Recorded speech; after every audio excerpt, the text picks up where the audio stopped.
We just heard the Sons of the Pioneers with their 1959 recording of the theme song to TV's Sugarfoot.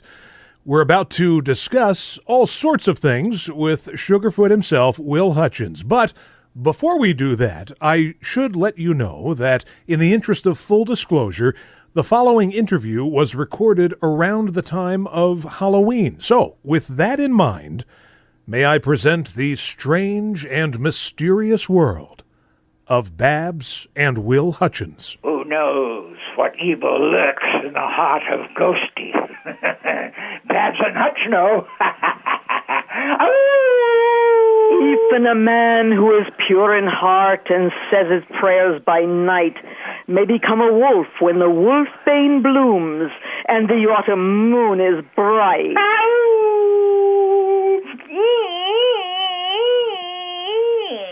I bid you welcome. Listen to them, children of the night, what music they make. A spider spinning his web for the unwary fly.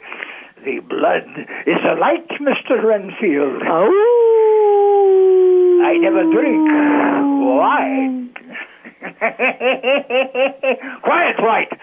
Oh, you shan't have any flies for dessert. I bid you farewell. Thank you for calling, and I wish you an interesting Halloween. And I'll be seeing you very, very soon.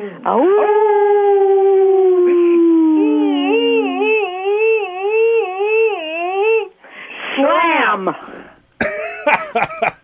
We'll have to put a warning before this. No young children allowed to listen after a certain time. Well, hello, audience.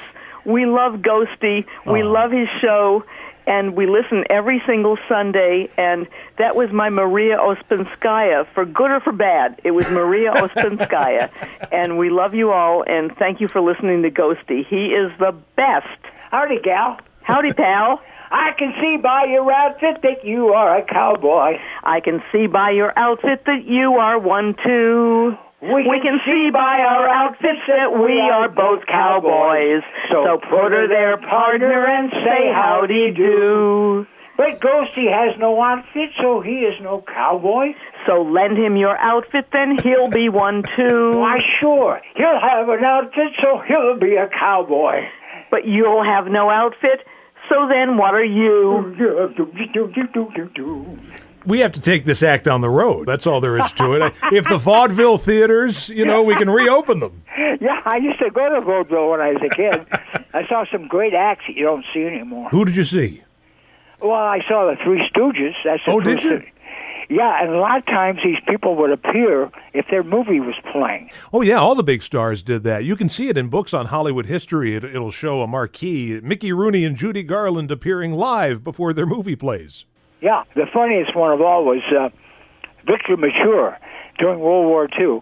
He was in the Coast Guard, but he had a funny reputation, the Great Torso or whatever it was. Yeah, he made fun of it.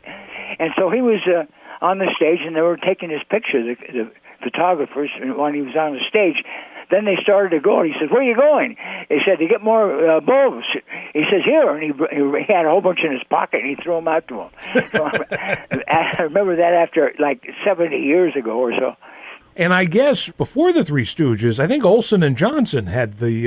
those guys were great. I love those guys. I read recently a book on Rowan and Martin's Laugh-In. Oh. And there was an interview with Dan Rowan, and the host was saying, Laugh-In, you've really just ripped off Ernie Kovacs and Olsen and Johnson and the Marx Brothers. And Dan Rowan said, well, we ripped off more than them. Keep going. Well, they called Milton Berle the thief of bad gags. Yeah. He was famous for that. So there are many, many things, as always, to talk about. And, of course, we always take these detours.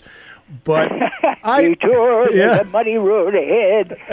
I've been fascinated with two projects that you were involved in. And the one I remember seeing on television, it's called When the West Was Fun. Oh, yeah, that was on ABC, one shot, and we were in the top 10.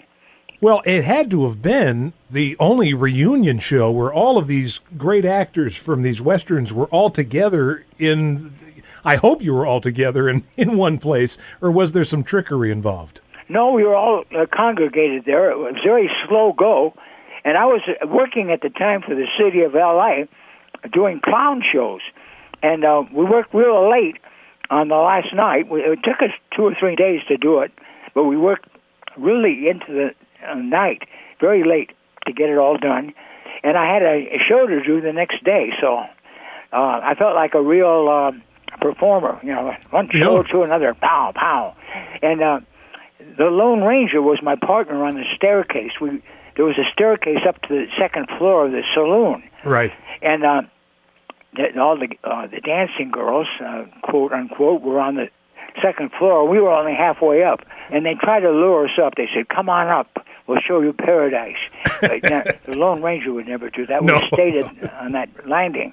Right. But he got to be a real nice guy to work with, and we were there for long hours. And so the last night I went out to my car. I had a Volkswagen Thing. Do you remember them? Sure. It looked like Rommel's car in the desert. And mine was orange, so I called it Julius. So I went out to my car, and Volkswagen, of course, and the fan belt was broke. Now, I knew that right away because I had my fan belt broken when I was in Oregon traveling with a circus, and I tried to drive it, and it wreaked havoc with the motor. So I knew I just called AAA and let them worry about it. And so I'm waiting for them, and along comes this guy in a checkered blue suit. The pants and the coat match, and he wore a little cap. He says, "May I help you?" I said, "Well, no, thank you. I'm waiting for AAA, but thank you very much." He said, "Well, okay, good luck." And I said, "Good luck."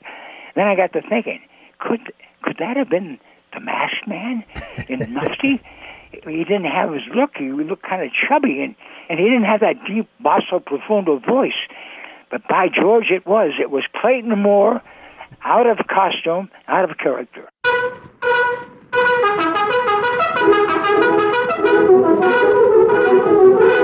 The Lone Ranger.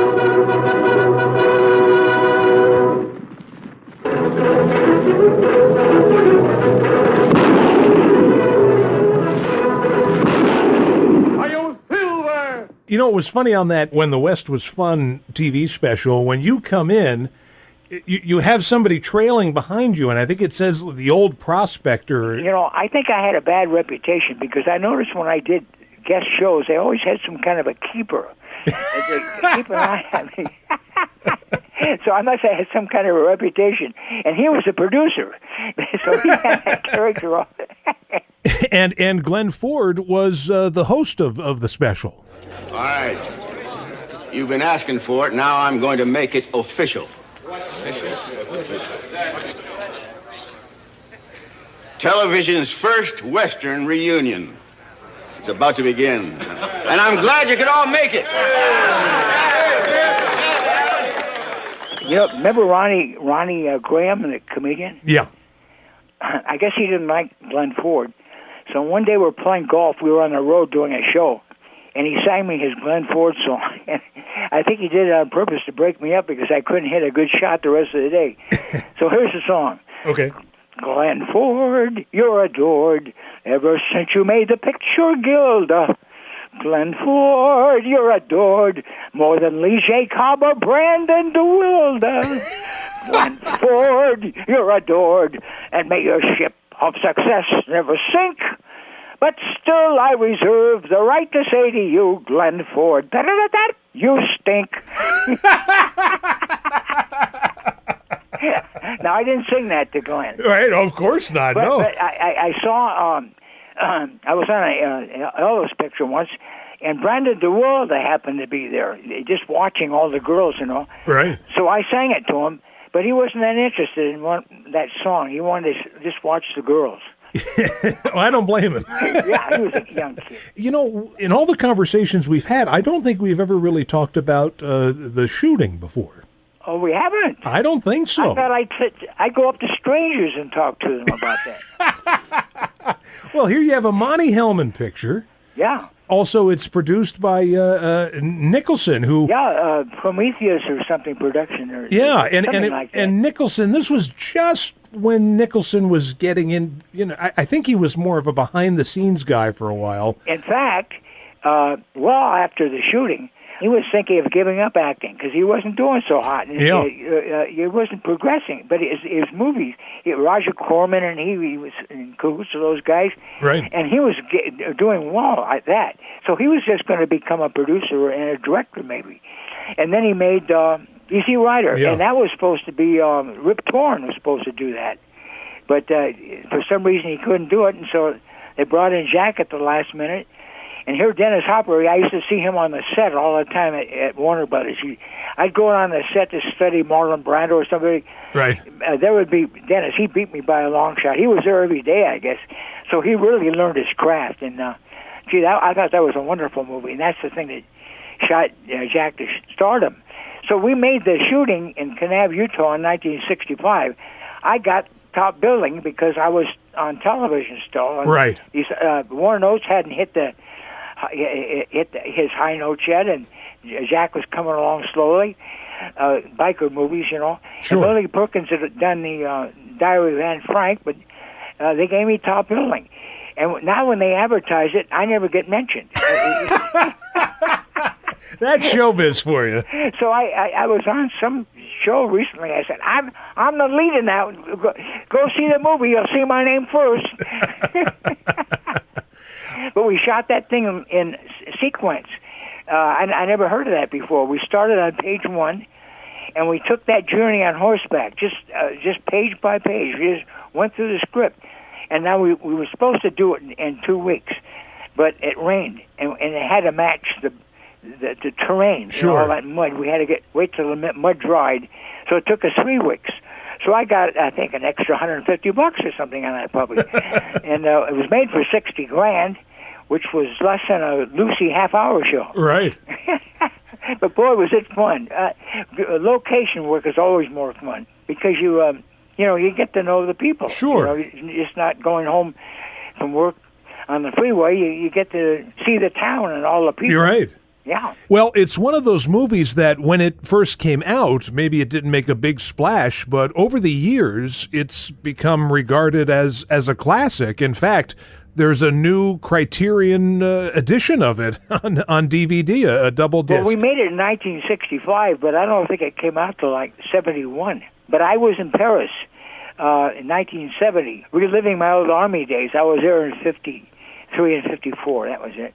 Right. So I went back and relived everything. I just happened to be over there. And the shooting was playing with Ride the High... Whirlwind, yeah. Which was made right after the shooting on the same locations. And that was Jack's baby. He wrote that one and he directed that one. But they showed them both. And the French are so great about this. I went up and I said, I'm in this movie, The Shooting. And oh, yes, that's me. I'm in that. But I don't especially want to see the other movie. Could I get in for half price? I had a date. Right. So we got in for half price. I mean, the French are just great that way. And then it came out to L.A., and I proudly took my girlfriend at the time and my brother and his wife and I think their 2 daughters to see it. Right.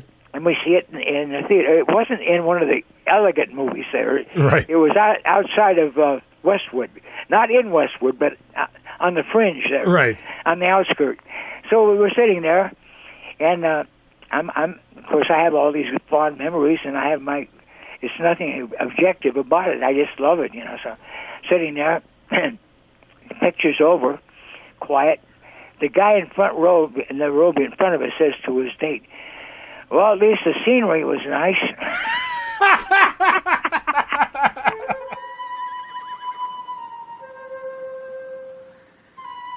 Leave him. Mr. Gachet, it's not a bad idea. We'll make better time, and then we can come back for him. You'll be all right here. Bring me over the guns, boy. See y'all later, I guess. Like I say, go sit down over there.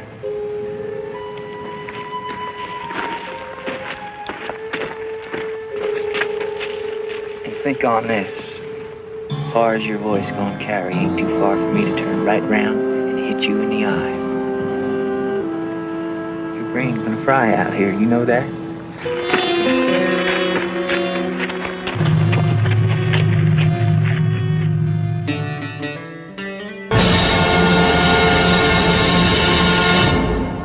I'll tell you, those theme songs are some of the best, most evocative music ever written. That was Arthur Fiedler and the Boston Pops with their TV Western theme song, Roundup, from 1962, and that'll lead us right back into our conversation with our guest today, Will Hutchins. Now, you hosted a documentary called TV's Western Heroes, and I loved it. He loved TV's Western Heroes.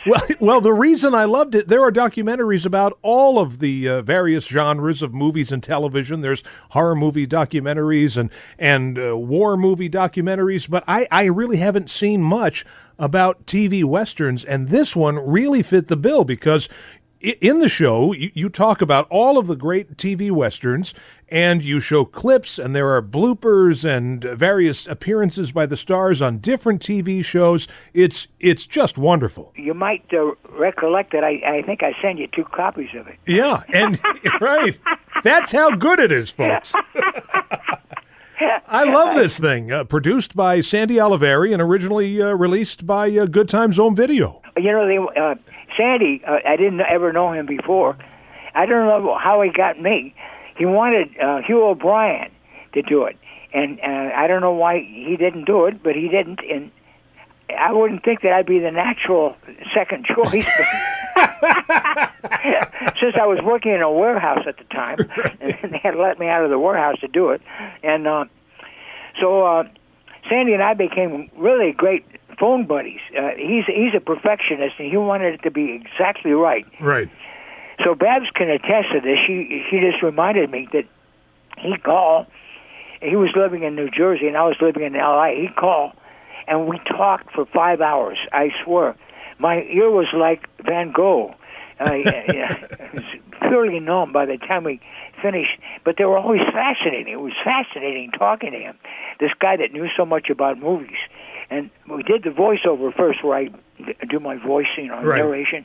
We did that on a Saturday morning at a studio set up for that on the Ventura Boulevard, and we did it in 2 or 3 hours.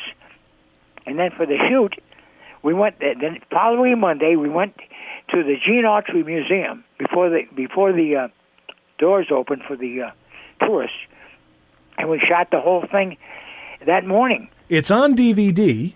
Yeah, I have it on DVD. Yeah, and it's funny. I don't know if you ever looked at the billing of this, but here's what it says: TV's Western Heroes, starring Will Hutchins. Wow. Top billed, followed by Clint Eastwood. Take it, Clint. And then James Garner. Wow. And then rounding out this list is Roy Rogers. Oh gosh. Well, we did When the West Was Fun. The last shot was all of us cowboys and cowgals, sitting around the campfire, and there's Roy and Dale singing Happy Trails, and we all joined in. Right. And cowboys aren't supposed to cry, so I pretended I had a sneeze into my kerchief. Right. But I was crying. That really got me. Well, I didn't know I had billing over him. Oh, yeah, him and Clint Eastwood. Now we harken back to the first thing I did when I was at Warner's. They put me in a picture, Lafayette Escadrille. And it was a story of William Wellman's time in World War II in France. It was called, actually, the Lafayette Flying Corps or something, but in the movie it was called Lafayette Escadrille. Right. I think that was just the French pilots, but they didn't, who cared? And William Wellman Jr. played his father in the movie. I don't think that's ever happened before or since. Wow. And I had billing over Clint Eastwood because he was just getting started. Well, he was also in Revenge of the Creature. Yeah. Didn't he play a scientist? Yes. Or something? He and Burt Reynolds were under contract at Universal, and they fired them both. They fired Burt Reynolds because he couldn't act, and they fired Clint Eastwood because he had a giant, still does, I guess, Adam's apple. and that bothered them for some reason. So they're walking out the gate together, and Burt Reynolds, ever the philosopher, said, well, it's not too bad. I can learn to act. You'll always have that Adam's apple. But Westerns, you can cover it up with your kerchief. Now, do you remember anything about guesting on Surfside 6 or 77 Sunset Strip? I did 2 of those. Yeah. My favorite person, you accepted, that I've ever met in show business is Monty Pittman. Yeah. He was from New Orleans, and he could spin a tale, and he was so funny. He was such a good writer, they made him a director. Brilliant. And he was the greatest writer-director I ever worked with. Gee, he was just marvelous. Anyhow, he directed that 77 Sunset Strip. I did the first one.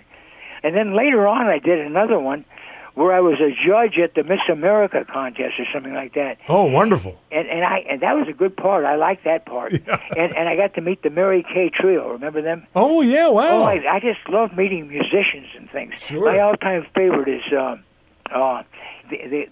Native American gal. Babs can't remember her name either. She's my favorite. I can't remember her name. Keely Smith. Keely Smith. There you go. Babs. She's a good head on my shoulders. Right. Anyhow, she's my all-time favorite of all the people. Oh, and Duke Ellington. Yeah. To me, he and Shakespeare as a tie. If I were going to be somebody, it would either be Shakespeare or Duke Ellington, and I think Duke Ellington wins because he lived about 20 years more. So I was in Vegas at like the Dunes or one of those typhoon, stormy, sandy places, the sands, and he was the lobby entertainment in the daytime. Can you imagine? The greatest jazz band of all time. Wow. And I bought an orange juice for $1.36, I think it was. And then I'm sitting there watching the world's greatest jazz band. And I go up and talk to him. And I asked him if he could play Stompy Jones or something, one of my favorites. And they didn't have the sides for it. But I actually got to talk to him. So that was that and Keely Smith were my 2 great thrills. Well, as always, Will, it's a pleasure to speak with you. As you know, whenever we have these conversations, we go everywhere. And it's by bedtime. Right. We talk long, don't we? Right. Yeah, we wound up talking about... I'm Chief Long in the Tooth. We wind up talking about everything of music and TV and, you name it. Now, these movie showings, you're still doing it at the library out there? I did the 4, and I think we should announce to the audience that you came to see the... I did. And what an honor to meet you. Gee, it was my honor to be there and see. And I'll say... I honor your honor. I plead innocent, Your Honor. And I said this to the audience, when you see Sugarfoot on a big screen rather than on your television. I've seen it on a big screen. Probably. It's so beautifully shot. I mean, they really knew what they were doing at Warner Brothers. We had the best camera people. Oh. And we had the great, they had a wonderful sound department there. They were the first studio to have sound. Right. And Catherine Grayson came over from MGM, and she said, "Oh, my voice sounds so much better here at Warner Brothers." Well, people talk about, HD TV and HD this. Well, Warner Brothers was HD before there even was HD, because everybody looks like $1 million. Well, as I told you before, as I whined before to you, I didn't realize how great I had it. Well, as always, it's a great joy to speak with you. I'm glad we're buddies now. That we had dinner together. Oh yeah. We're what do they say? What do they call it now? Brothers from another mother, or brothers from a different mother, or something like that. Yeah, I never heard that one. Yeah, something like that. And we're blood brothers. Right. Exactly. We did everything but that. Yeah. That's what we'll do next time. I'm a type O. What's your type? I'm not even sure. I have to find out before I'll do that. Yeah, exactly. I don't want to kill you. Well, take care. Give my love to Babs, and we'll talk to you again soon. Okay. I'm glad she made her debut tonight. Yeah, she sure did. Yeah. She'll be famous after this. She'll be famous, yeah. Right. I'm her agent. All right. Take care. Adios, amigos.